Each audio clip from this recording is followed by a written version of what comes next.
Hey there, it's Tom Corson-Knowles, and welcome to the Authentic Health Coaching Show. Now, today on the show, we have an incredible guest for you. Her name is Nichole Kellerman, and she is the founder of the Weight Loss Success Show on YouTube, and she's also the creator of the Weight Loss Success School.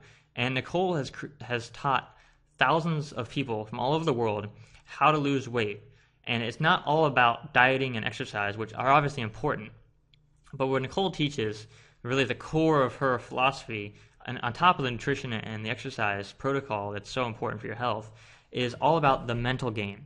It's all about your mind. It's all about your attitude. It's all about how you feel about yourself. And, she says, even once she lost the weight herself, when she was overweight and she lost the weight, she still had horrible image problems, eating disorders, and she just felt so horrible about herself. And I think that's really important, is that if you want to lose weight and you want to do it the healthy way, you want to do it the right way, it's not just about losing the weight, although that is so important, but it's also about how you feel about yourself. Because, if you lose the weight and you still hate your body, you still hate yourself, you hate your life, you're not happy, well, what's the point? Was it really even worth, starving yourself on that diet to get there? And I don't think so. That's not in my experience. Maybe it is for you. But Nichole's going to teach you the healthy, happy way to lose weight, and the way to love your life and enjoy it and love your body and feel good about who you are. And I think that's so important. So, you can have it all. You can have the ideal body that you want. You can be happy with your life and live a life that you love. And that's Nichole's message. I think you're going to love it. So take great notes and enjoy the show. Well, Nichole, thanks so much for being with us today on the Authentic Health Coaching Show. Tell us about your background and what got you interested in weight loss in the first place. Okay, so it is a very interesting story. Before I go into that, thank you, Tom, for having me. I was never an athlete in high school. I never exercised. I wasn't raised on the values of eating healthy, taking care of your body. It's not something that I blame my parents for or anything. It's just that's what they didn't know and their parents didn't know, and that's just kind of what happened. So I got out of high school, and I did what happens to a lot of women, is I gained about 30 pounds, and I was lost. I wasn't overweight in high school, but I gained this weight, and I was just like, okay, well, what do I do now? And I decided to join and try every diet and exercise program out there. Literally, if you name it, I have done it. I am a determined little sucker, so I just wanted the weight off. I was just like, I don't care. I'm going to try anything. I'm going to do it all, and that developed, with that, I developed, an eating disorder, an image disorder, an obsession with food, an obsession with my body, obsession with exercise. I was very, very unhealthy, and I wasn't losing any weight. And then that's what was so frustrating about it, is I tried, and nothing happened. And I saw a commercial for personal training school, and it said, do you love to be in a gym?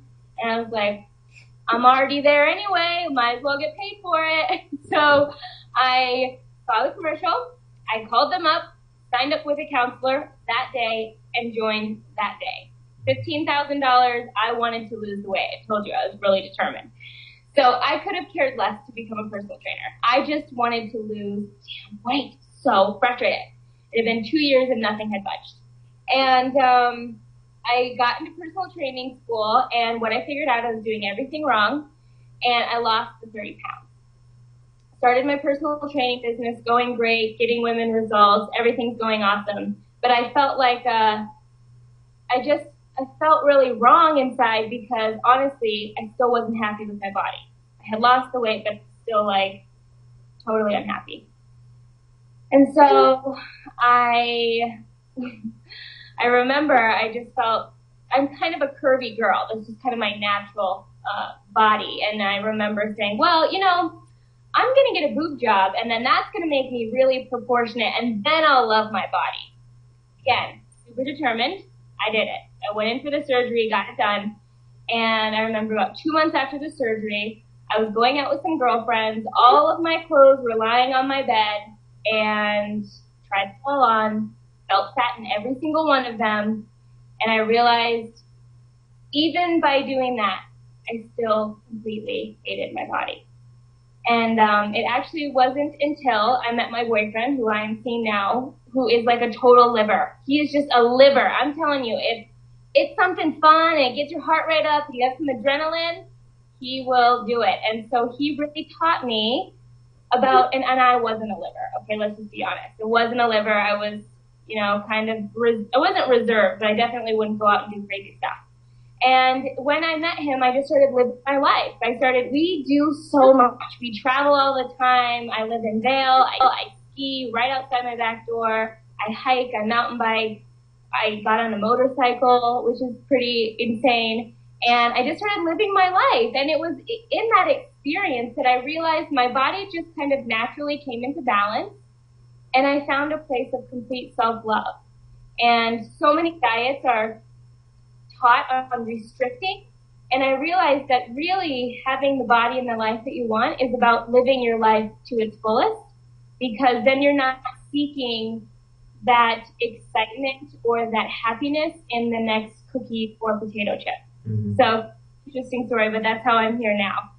Absolutely. You know, that's so profound, like you said, not looking for that happiness from the potato chip or the ice cream or whatever, that you have that in your everyday life. You have that happiness already, that joy inside you, and you don't need, you know, this food or anything else outside of yourself to be happy. Absolutely. Absolutely. Awesome. So it's been great, yeah. Awesome. So how does that help people lose weight? I mean, when you find that joy in your life and you're satisfied with your body, and you know, there's two different issues, right? There's the image issue, and there's the actual like dieting and fitness issue of like losing the weight. So I mean, could you even be overweight or obese and still be happy with how your body looks? I mean, obese. I'm sure there are plenty of women out there who are obese and loving it. And you know what? I say in one sense, more power to them, but in another sense, obviously you need to get your body in a good BMI range so you're not at risk for cancer or illness or disease. But I really believe that when we start stepping into who we truly are and living our life and going out and having fun and not living by this list of, oh, when I lose weight, I will blank, or when I lose weight, I will blank. I always start all my successful weight loss school students on creating that list and saying, okay, these are all the things that you want to do when you lose weight. We're doing them now. You know, we are going to start this now, because once you step into that and you start living as if it is real, your body naturally comes down to its natural place. It just balances out. I mean, of course, don't get me wrong. The mechanics of it you have to do. And we talk about that. You know, we talk about diet and nutrition and exercise. You know, as a personal trainer, I do fun workout videos with affirmations and stuff. But so much of losing weight for the long term is all about your mind frame and where you're at and your belief system behind that. So always thinking that weight loss and getting that ideal body is somewhere in the future, you're always going to be reaching in the future. You're never going to have it right now. Right. And even if you do lose the weight, you're still not going to be happy. Like you said, you're still going to have these issues with how you feel about your body. Absolutely. Yeah, you get to a point where, well, you know, it's like the perfectionism mindset, which so many of us women think that we need to be perfect. And that's where I was. And I really got to a point where I'm like, okay, well, I'm curvy and yeah, I have a little cellulite, but I'm healthy and I'm happy and I'm living life. And that's really all that should matter. So many women value who they are and how good they are on the size of their jeans, not who they are inside. And that's not their fault. I believe it too. It's not our fault. It's, you know, kind of a societal thing there. But it's about shifting your perspective and teaching yourself, you know, it's about loving yourself and loving all your perfect imperfections is what I like to say. Awesome. So how can you apply that to your life? I mean, if someone's watching this right now and they're saying, you know, I am unhappy with my body, I am overweight, and I hate how I look, you know, what's the first thing you can do? Is it, you know, go join the gym? Is it start some diet? Or is it more about just reflecting, like you said, and starting to live your life right now? Yeah, okay, so I have 3 really good tips that they can start doing. The first one, and this one's kind of funny, is it's naming your inner critic. So we all know that you have this inner critic, you have this voice inside of your head that sabotages you. You know, she comes out when you're exercising and tells you that you're weak and you're fat. You know, she's the one who, like, you're sitting in the gym doing, like, bicep curls and she's the one yelling at you that your thighs are too fat, right? That's the voice that I'm talking about. She's also the one that, like, tells you to eat the cookie, and then she beats you up and says you're fat and ugly and why did you eat the cookie? She is not nice. She plays both ends of the field. So a really important component of really shifting this mindset is number one, knowing that that voice is not you and you don't have to listen to it, but putting a name to it. So when you put a name to it, it reminds you that it's a separate entity than yourself. It's not you and you don't have to listen. In my business, I call her Helga, but you can really call her anything you'd like. And then from there, it's about taking a step back and being an observer of your thoughts and realizing when Helga comes out. Because you'll realize she'll come out more often in certain situations, like in an office setting, in a meeting where there's a lot of beautiful, confident women. She might be coming out and saying, you are so ugly, you're the fattest one here, look at all these strong women, you're never gonna, amount to that.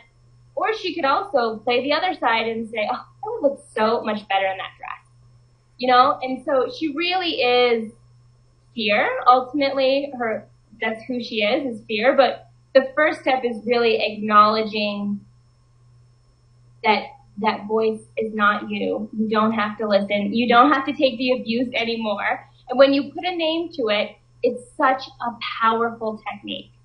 Mm-hmm. Exactly, because you realize it's not you. Once you put a name to it, you're like, hey, that really isn't me. In my head, talking to me, telling me all these things about how bad I am and how I messed up. Yeah. And then the second one is becoming a food lover. Oh, yeah. So lover is an acronym. I'm a huge fan of acronyms because I'm going to be honest, I can't spell. So I always love acronyms. I don't know why. How can you use an acronym if you can't spell? Then you wouldn't even remember what the acronym is. Well, no, it helps me. It helps me remember. It's so weird. I don't know. Whatever. Okay, so lover is an acronym. So L stands for look at your food. So before you eat, let me just do a little backstory really quick. So often when us women eat, or us women say, I love food so much. It's just so good. I love it. I could never give it up. That's why I hate dieting, is because I love food so much. But the truth is, so many of us women, when we're eating food, we're not even present in the meal. We're gone on our phone, on the computer, watching TV. We're completely disconnected from the entire experience of eating. And if you love food as much as you say you did, don't you think you would give it the time and respect to actually be in the moment with it? Mm-hmm. So this is what the food lover concept is all about. So it's an acronym. L stands for look at your food. So again, you're starting the digestive process. O stands for observe what you taste. Again, just getting you into the moment. Is it sweet? Is it spicy? What exactly do you taste? This again is creating this mind-body connection. Because if you are lost while you're eating, watching TV, whatever it is, then you're going to wolf down your food. Your mind wasn't in the meal, so then all of a sudden you're still hungry. Or the whole movie thing. You go to the movies and you get a big old thing of popcorn, you're just sitting there eating, and all of a sudden your hand's at the bottom of the bag and you're like, whoa, where did that go? It's the same thing, okay? So observe what you taste, being in the moment. V stands for venture out, try new things. That's not something you actually do while you're eating, but it's just a general rule because we tend to get stuck in nutritional ruts, eating the same thing all the time. E stands for eliminate distractions, internally and externally. Okay, so really trying to set up an ambiance, have flowers and candles, sitting outside, listening to nature, whatever that is for you. And then R stands for rest your fork and breathe. Put the fork down. Put it down. Okay. Food's still going to be there. And breathe. It's an important thing to get some oxygen going while you're eating. Awesome. Yeah. So that's the food lover technique. And the last one, and this is where I get a lot of resistance, is go shopping. So yes, I'm telling you to go shopping because this is the thing. If you don't feel good in the clothes that you're wearing, you're never going to feel good in the clothes that you're wearing because, again, you're living in the future. I will go shopping when I lose this many pounds or when I reach the size I will go shopping. And yes, you could argue with me that, you're trying to lose weight and you're going to get down and then what are you going to do with these clothes? But I'm telling you, if you invest in yourself $50, $60 in a nice, cute outfit. That, you know, you don't have to go all out. Just something that makes you feel really good. It makes you feel sexy. And you wear it and you feel that, you're going to be attracting more of those feelings into your life. So get rid of the frumpy clothes. Just get rid of them. Stop wearing them out of the house. I mean, I understand hanging out in your PJs at home is cool with me. But like when you go out, dress up. You deserve it. Try to feel like $1 million every time you walk out your door. I know you can come up with some cute outfits that are already in your closet, and you can always do that too. So those are my 3 little tips, and I'm sure if anybody listening would actually start putting those into place consistently, diligently, you will lose weight and you actually have fun while doing it. That's my entire purpose, is to make weight loss exciting and fun and an exploration process, not something that needs to be dreadful at all. Mm-hmm. Definitely. No, I totally agree with you, and I love your tips, and like none of them are really about what you're eating or going to the gym. And I think that's so important too, because like when you start on this healthier lifestyle and you start to go work out or you start to eat a healthier diet, you know, the thing that stops us isn't that we don't know what to eat or we don't know how to work out. It's just that we give up, right? We do it for a couple of weeks and we start to feel bad, and we, you know, maybe our muscles are sore from the gym and we start to feel bad about ourselves. A little critic comes back in and says, you really can't do it. And then we just give up. But like you're saying, when you focus on these mental aspects of it and you're happy and you love what you're doing and you're enjoying your food, you're enjoying your body, you're not going to give up because you have that motivation to keep going. No, and they say that 97% of how your life is run is through your subconscious. And that's why willpower doesn't work, because willpower comes from a conscious place. You have to like power through it, right? And that's why diets never work, is because it comes from a conscious place. But when you can work with the subconscious, like I'm kind of tricking your subconscious into realizing that living a healthy lifestyle isn't as hard as you've made it to be. With every other diet you've done, you've developed this belief system that weight loss needs to suck and it's hard and you can't do it. So if I can get you shifting your perspective around, oh, we can actually start seeing results by enjoying the food and feeling good in our body that we currently have, then you start to get your subconscious on board, and then you start naturally making decisions that keep you healthy and help you lose weight at the same time. Mm-hmm. Awesome. Awesome. And so is that what you teach in your Successful Weight Loss School? Yes. Everything. I mean, it's, of course, I mean, I want to make it clear. I talk about nutrition and exercise. I mean, that is an important component, but I think that that's 20% of it. 80% of it is the mental aspect and having fun, really about having fun. So it's such a great program. I love my ladies. So many of them are what you would call diet victims, and they all are just like, this is so cool. This is so interesting. It's a very creative approach to weight loss. It's not like anything else out there, for sure. Awesome. Awesome. So where can people find out more info about you and the work that you're doing? Yeah, so I have a main website. My main website is NicholeKellerman.com, and that's NicholeKellerman. And then they could go to SuccessfulWeightLossSchool.com, and that's my flagship program. And that's a program where women go to stop dieting, reshape their bodies, and really feel wildly alive. It's about just getting out and living your life to its fullest. Awesome. Well, that's what life's all about, right? I mean, why waste it? 100%. Yeah. Awesome. Well, thank you so much for being with us, Nichole. I know you shared some awesome information with us. I know it's going to help thousands of women, and men too, hopefully, like me, improve their health and live a healthier life and love who they are and love their lives. So thank you. Thank you for having me. I love talking about this stuff. I can talk all day. Yeah, well, we'll keep talking. Thanks so much, Nichole. All right, bye. Hey there, it's Tom Corson-Knowles again, and I hope you loved the show today with Nichole Kellerman. I know she shared some amazing tips for changing your mind and changing your mindset about how to lose weight and just living a life that you love, because it's so true. When you're happy and when you're feeling good about life, things just start to go in your direction, and you start to just, succeed in every area of your life, whether it's losing weight or attracting that soulmate into your life or having a good career and a good job that you enjoy. It's all about your mindset. And when you have a great attitude and you're loving life and you're happy where you are and you're happy with the exercise you're doing, you're happy with your diet, you're happy with your food, it's like, the weight just sheds off because you're ready to let it go and you're living a life that you love. So hope you love the show today. Come join us at AuthenticHealthCoaching.com, where you can get your free copy of Dr. Candace Corson's Top 5 Nutrition Tips. It is the #1 guide to taking your health to the next level. So remember to grab your free copy at AuthenticHealthCoaching.com. And stay tuned for the show next week. We're going to have a very special guest that you won't want to miss. All right? Talk to you soon.